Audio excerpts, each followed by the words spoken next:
السلام علیکم۔ آج پیر ہے مئی کی 8 تاریخ۔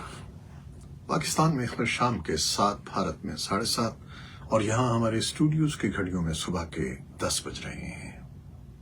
وائس آف امریکہ واشنگٹن کی اردو سروس سے میں ہوں خالد حمید، خبروں کے ایک بلیٹن کے ساتھ۔ ایک 6 فریقی اجلاس کے سلسلے میں پاکستان کا دورہ کرنے والے افغان طالبان کی عبوری حکومت کے وزیر خارجہ امیر خان متقی نے پاکستانی فوج کے سربراہ جنرل عاصم منیر سے راولپنڈی میں ملاقات کی، جس میں سرحد پر انتظامات اور علاقائی سلامتی سمیت کئی امور پر تبادلہ خیال کیا گیا۔ پاکستان کے آرمی چیف نے ہمسایہ ممالک کے درمیان مشترکہ چیلنجز سے نمٹنے کے لیے تعاون بڑھانے پر زور دیا، جبکہ افغان وزیر خارجہ نے کہا کہ وہ علاقائی استحکام کے لیے پاکستان کے ساتھ مل کر کام کرنا چاہتے ہیں۔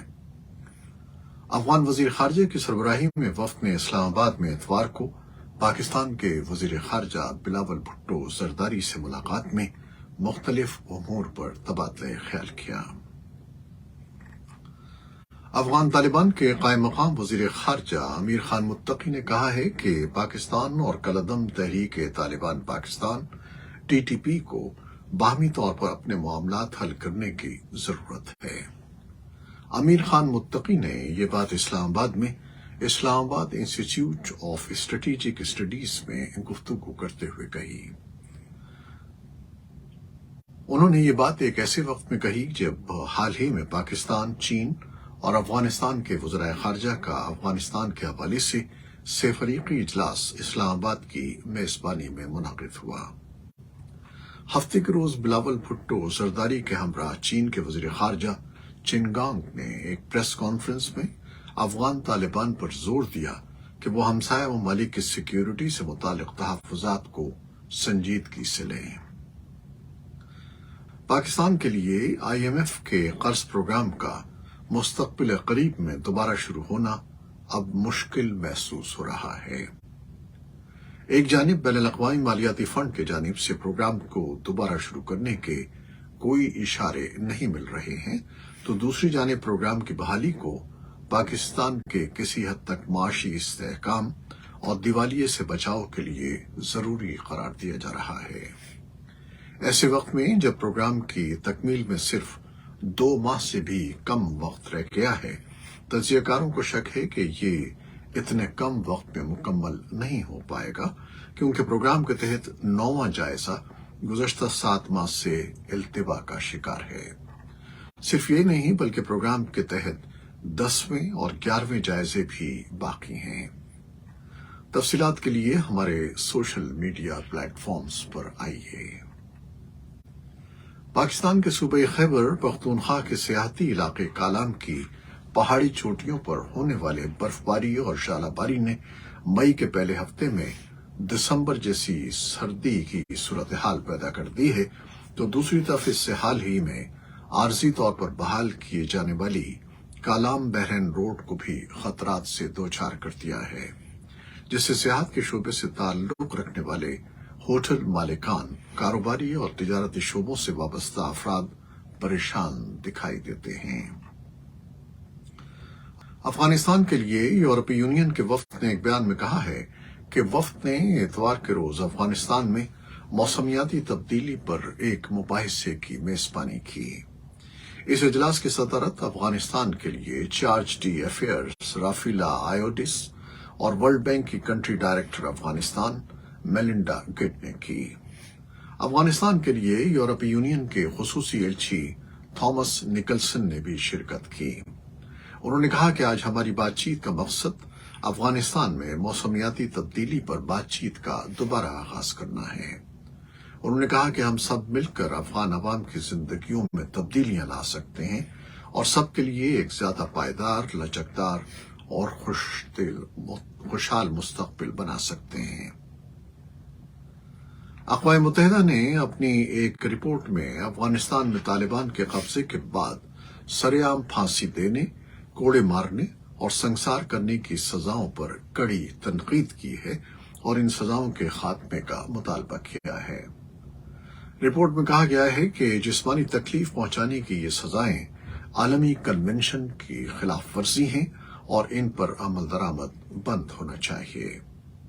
اقوام متحدہ نے پھانسی کی سزا پر بھی پابندی کا مطالبہ کیا ہے۔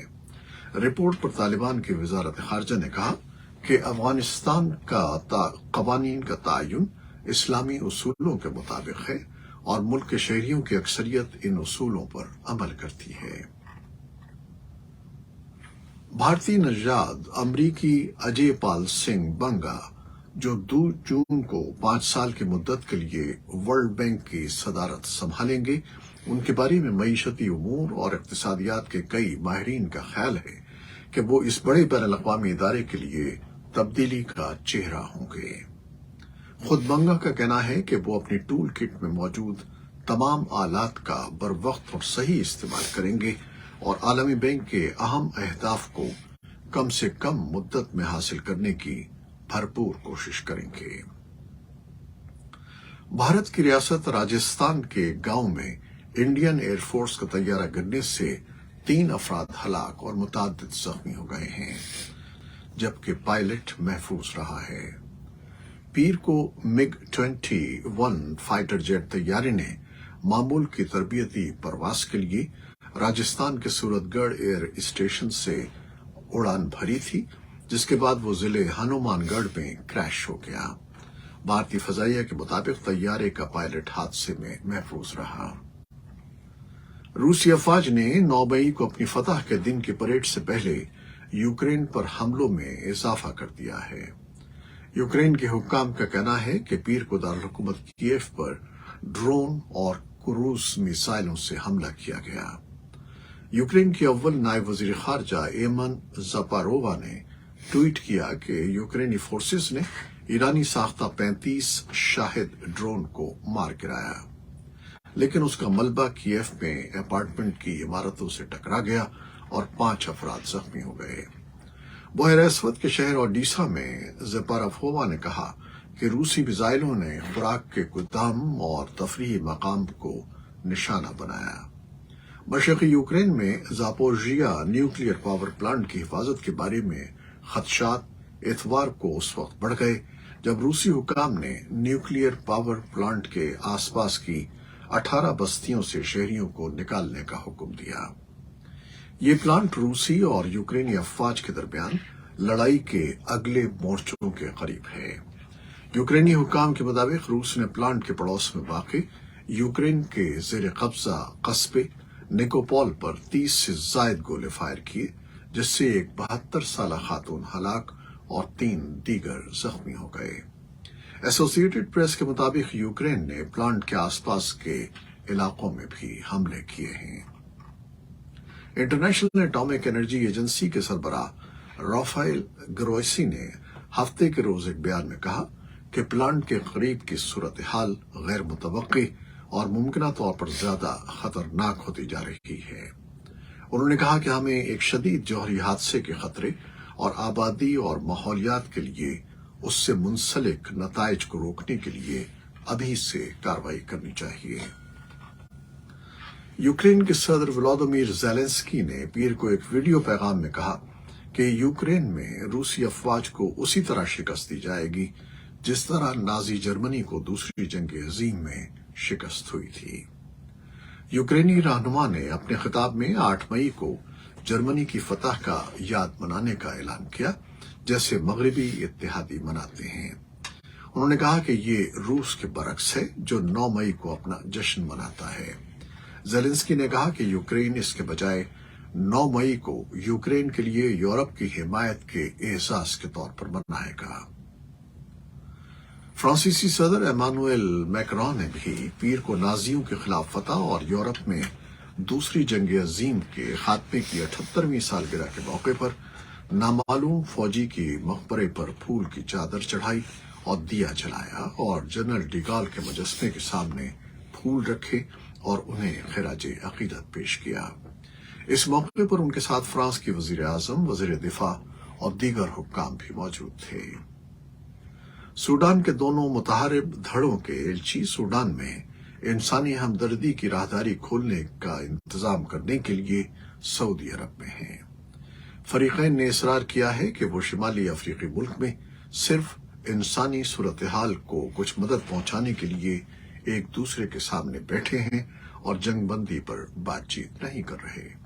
قبل از وقت مذاکرات کا آغاز ہفتے کو ہوا۔ سعودی مملکت نے پہلے ہی وعدہ کیا ہے کہ وہ سوڈان کو $100 ملین کی انسانی امداد فراہم کرے گا۔ سوڈان میں اپریل کے وسط میں لڑائی شروع ہوئی۔ ملک کی فوج اور نیم فوجی دستوں کے درمیان صرف چند ہفتوں کی لڑائی کے بعد لاکھوں سوڈانی اپنے گھروں سے بھاگنے پر مجبور ہو گئے، جن میں سے بہت سے بے گھر سوڈانی سرحدی ممالک میں پناہ حاصل کر رہے ہیں۔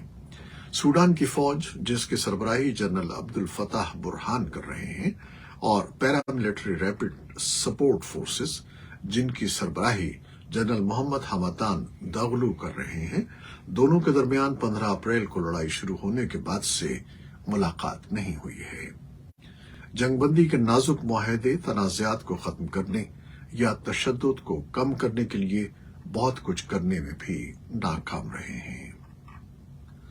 عرب لیگ نے شام کی رکنیت بحال کر دی ہے۔ اتوار کو مصر کے دارالحکومت قاہرہ میں عرب لیگ کے وزرائے خارجہ کے اجلاس میں شام کی رکنیت بحال کرنے پر رائے شماری ہوئی، جس میں اکثریت رائے سے شام کو دوبارہ عرب لیگ میں شامل کرنے کا فیصلہ کیا گیا۔ 10 سال قبل خانہ جنگی کی وجہ سے عرب ممالک کی تنظیم نے شام کی رکنیت معطل کر دی تھی۔ عرب لیگ میں شامل بعض ممالک نے سیاسی حل کے بغیر شام کی رکنیت بحال کرنے کی مخالفت کی۔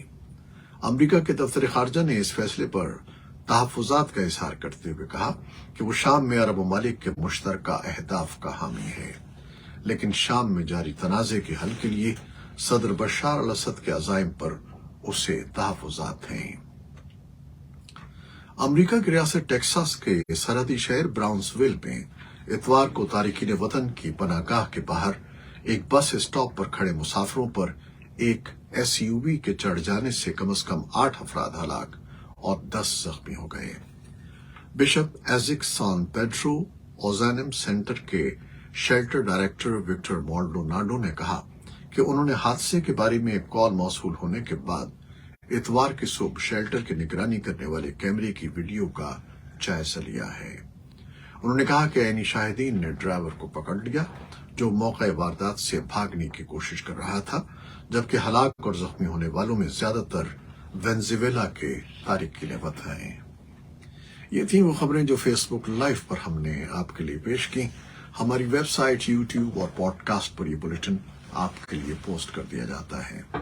آپ ہمارے بلیٹن کو شیئر کرتے ہیں اور اپنے کمنٹس میں اپنی محبتوں کا اظہار کرتے ہیں، جس کے لیے ہم آپ کے فرداً مشکور ہیں۔ اپنی ان کوششوں کو جاری رکھیے گا۔ کیمرامین سید اصفر امام اور نیوز ایڈیٹر بہجت جیلانی کے ساتھ خالد حمید کو اب اجازت دیجیے گا۔ اللہ حافظ۔